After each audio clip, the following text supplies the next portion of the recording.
ओम श्री सद्गुरुदेव भगवान की जय।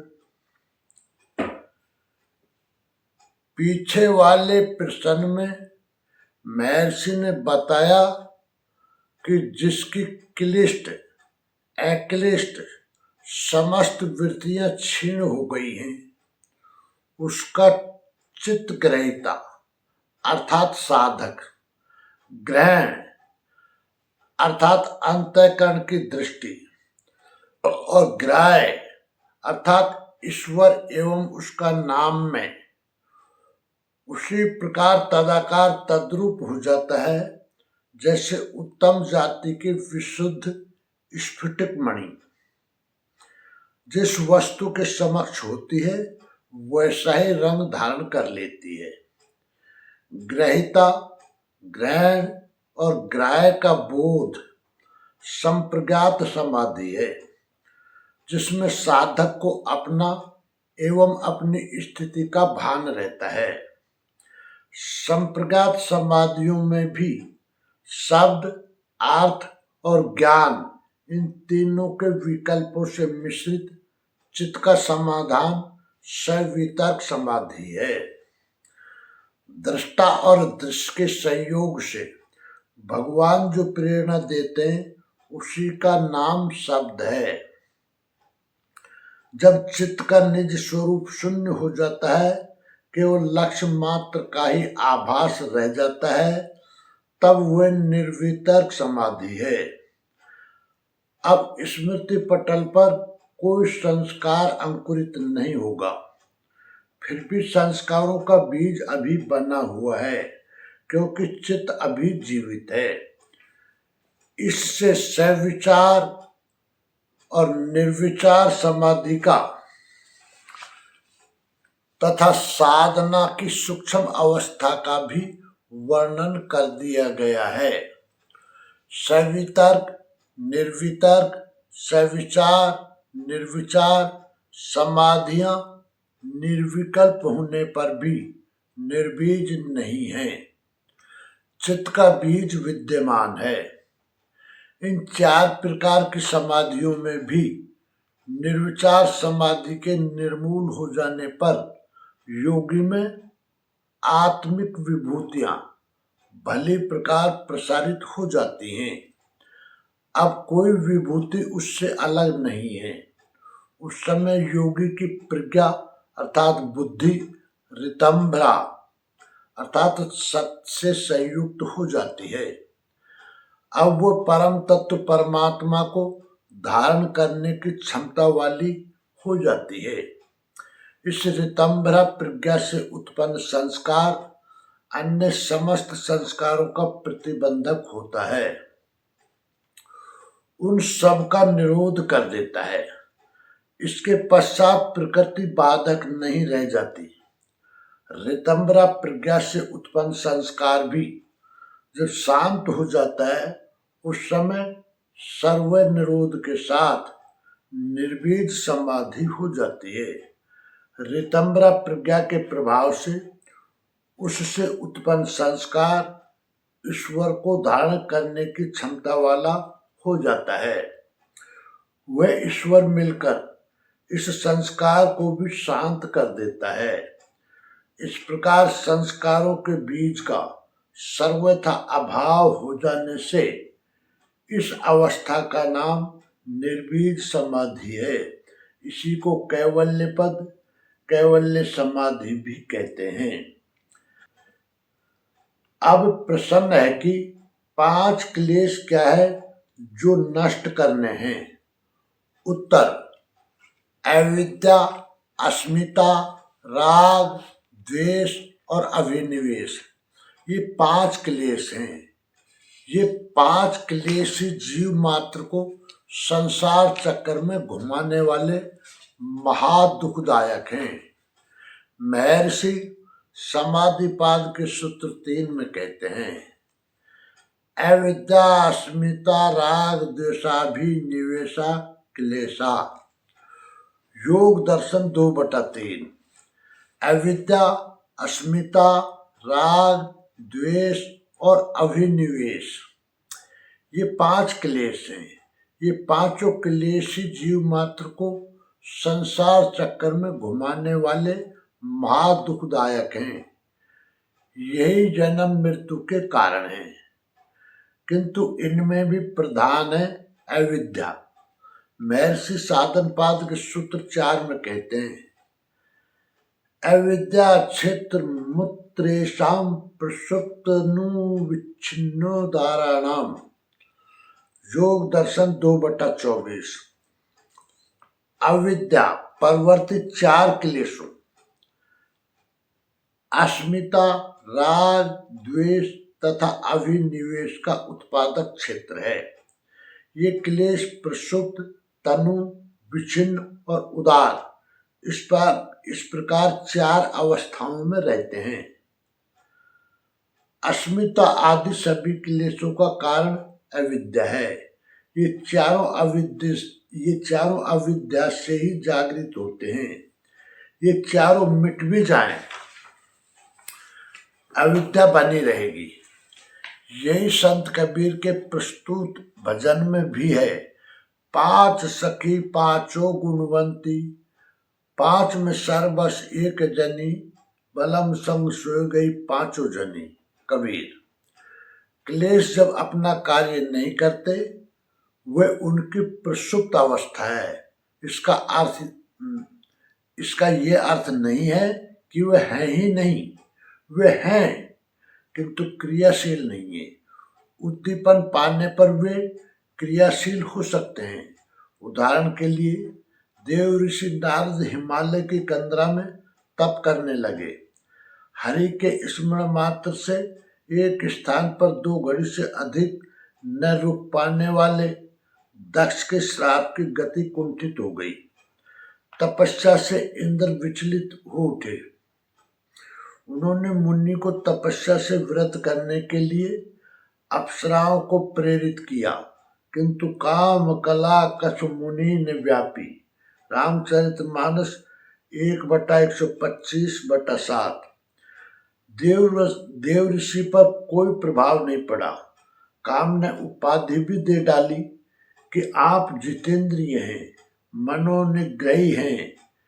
ऐसा नहीं था कि उन्होंने काम को सदा सदा के लिए जीत लिया था। वो विकार प्रसुप्त था। शील निधि राजा की सुंदर नगरी, सुंदर नर नारी तथा सुंदर राजकन्या और उसकी हस्तरेखा देखते ही प्रसुप्त विकार जागृत हो गया। वो कहीं गया नहीं था, सुप्त था। इस प्रकार क्लेश कभी प्रसुप्त रहते हैं, कभी योग साधना के फलस्वरूप उनका प्रभाव क्षीण अर्थात तनु हो जाता है। योग साधना द्वारा सैन्य उनकी प्रभाव उत्पादकता योग साधना द्वारा सैन्य उनकी प्रभाव उत्पादकता का ह्रास हो जाता है। तब ये हीन शक्ति वाले क्लेश तनु कहलाते हैं। उन क्लेशों का जितना प्रभाव विषयी लोगों पर पड़ता है, उतना प्रभाव वे साधकों पर नहीं डाल पाते।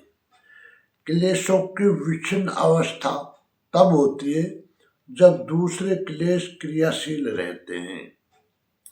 जैसे कोई राग से अपलावित है तो उस समय उसमें द्वेष दिखाई नहीं देता, वह विच्छिन्न है, वह कहीं गया नहीं है, किंतु उस समय ऐसा आभास होता है मानो दूसरे क्लेश हैं ही नहीं।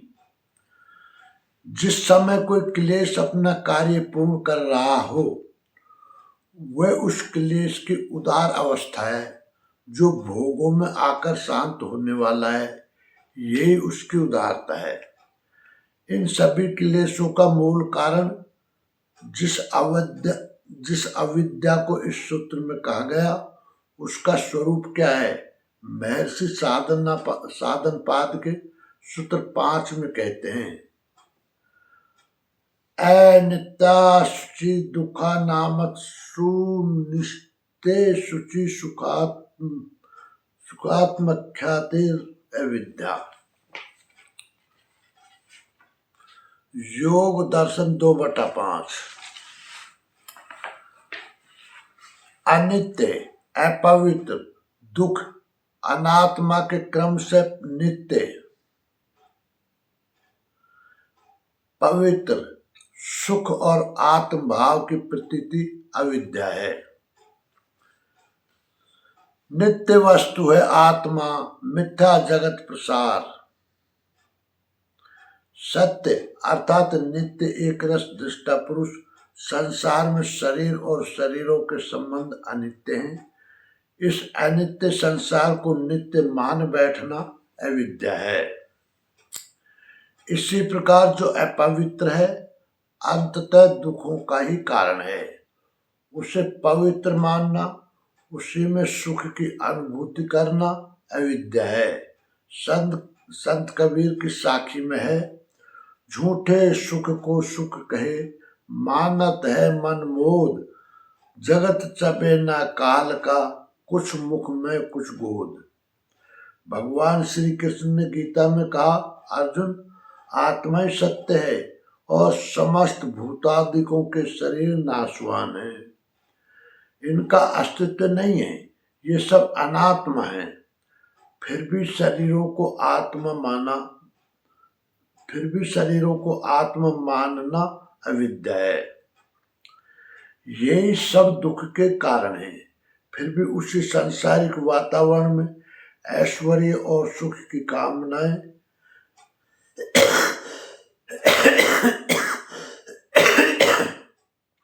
ऐश्वर्य और सुख की मान्यताएं गढ़ लेना अविद्या है। सारांशतः जो परमात्मा नहीं है उसी को भगवान माने हुए लोग बैठे हैं। इस प्रकार अनित्य को नित्य, अपवित्र को पवित्र, दुख को सुख और अनात्मा को आत्मा मानना, उसमें व्यस्त रहने का नाम ही अविद्या है। अब शेष क्लेशों में अस्मिता का स्वरूप महर्षि साधनपाद के सूत्र 6 में बताते हैं।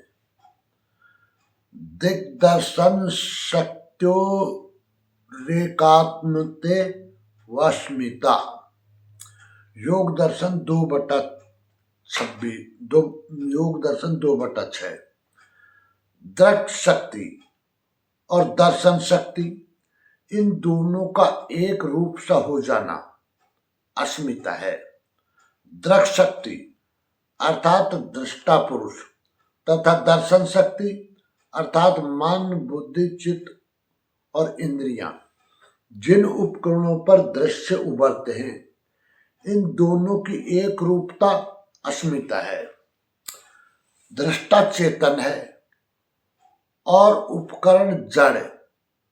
दृष्टा अपने को मन, बुद्धि, चित्त इत्यादि मान बैठता है।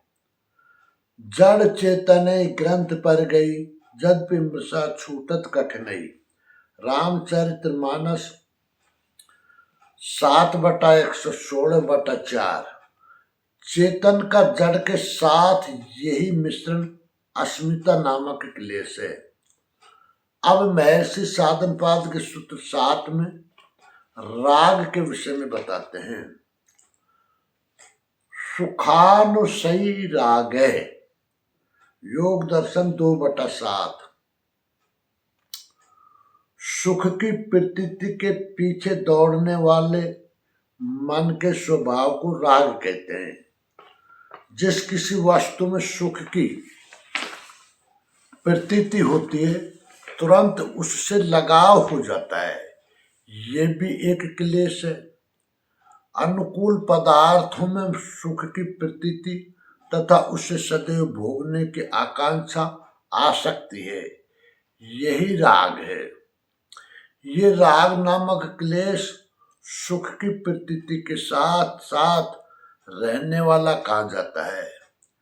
इसी प्रकार द्वेष का स्वरूप महर्षि साधनपाद के सूत्र 8 में बताते हैं। दुखानुसयी द्वेष है, योग दर्शन 2/8। प्रकृति के जिस किसी पदार्थ में दुख की प्रतीति होती है मन उसका विरोध करने लगता है, यह द्वेष नामक क्लेश है। दुख के पीछे रहने वाली प्रतीति द्वेष है। गीता में भगवान श्री कृष्ण कहते हैं, इंद्रियस्य इंद्रियार्थे इंद्रियस्य इंद्रियस्यार्थे राग द्वेषौ व्यवस्थितौ तयोर्न समागच्छेत् तौ हस्ये परिपंथनौ। गीता 3/34। इंद्रियों और इंद्रियों के भोगों में राग और द्वेष निवास करता है। साधन पथ के ये दुर्जय शत्रु हैं। इनके वश में नहीं आना चाहिए। राग और द्वेष इंद्रियों और भोगों के टकराव से होते हैं। भोग अनुकूल मिला तो राग तथा प्रतिकूल मिल गया तो द्वेष का भाव पनपने लगता है। साधक को इनसे सतर्क रहना चाहिए। अब अंतिम क्लेश अभिनिवेश का स्वरूप महर्षि साधनपाद के सूत्र 9 में बताते हैं। स्वर सवाही विदुषोपि तथारूढ़ो भी निवेश है। योग दर्शन 2/9। पूर्व निवास के प्रति ममत्व अभिनिवेश है, जो मूढ़ों की ही भांति विवेकशील पुरुषों में भी परंपरागत स्वभाव से विद्यमान है। जहाँ हम पहले निवास करते थे उसके प्रति खिंचाव, आकर्षण अभिनिवेश है। ये स्वर में प्रवाहित होकर जन्म जन्मांतरों तक पीछा करता है। सांसारिक निवास हमारा घर नहीं है, इसे हमने अपना मान भर रखा है। तवन घर चेती है रे भाई, तोहरा आवागमन मिट जाई। कह कबीर निज घर चलो, जहाँ काल नहीं जाए। गीता में भगवान श्री कृष्ण कहते हैं, अर्जुन, ईश्वर सर्वभूतानां हृदय से अर्जुन तिष्ठति। गीता 18/61। ईश्वर समस्त भूत प्राणियों के हृदय में निवास करता है। उस हृदय स्थित ईश्वर की शरण जाओ। मान ले किसी ने पूर्वाग्रह त्यागा और शरण चलाई गया तो उससे लाभ। भगवान कहते हैं, तत्प्रसादात् पराम शांतिम स्थानम प्राप्स्यसि शाश्वतम। गीता 18/61। उसके कृपा प्रसाद से तुम परम शांति प्राप्त कर लोगे और उस निवास स्थान को पा जाओगे जो शाश्वत है। यही है आपका घर, जहाँ आपका जीवन सदैव रहेगा, निवास रहेगा। साधक को इस अभिनिवेश से सतर्क रहना चाहिए। अगले पल प्राप्ति होनी है, किंतु एक पल पूर्व तक ये अभिनिवेश पीछा करता है। पूज्य गुरुदेव को विचरण काल में मधुवापुर में चातुर्मास से करने का निर्देश भगवान से मिला था। वह महाराज सायंकाल विचरण में निकलते थे।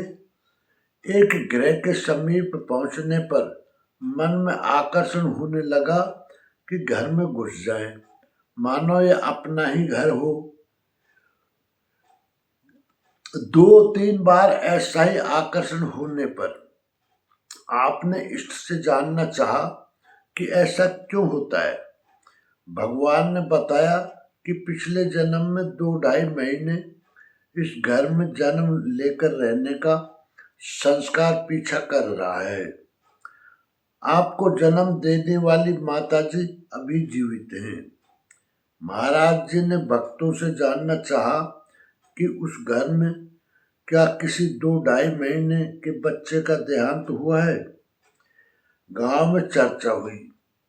वो वृद्धा माँ महाराज जी के पास आई, रो रो कर उस पुत्र के गुणों का वर्णन कर रही थी, किंतु महाराज जी ने अनुभव में प्राप्त संकेतों को प्रकाशित नहीं किया। जीव प्रकृति में जहाँ जहाँ भी रहता आया है, पूर्व निवास का आकर्षण उसे खींचता रहता है।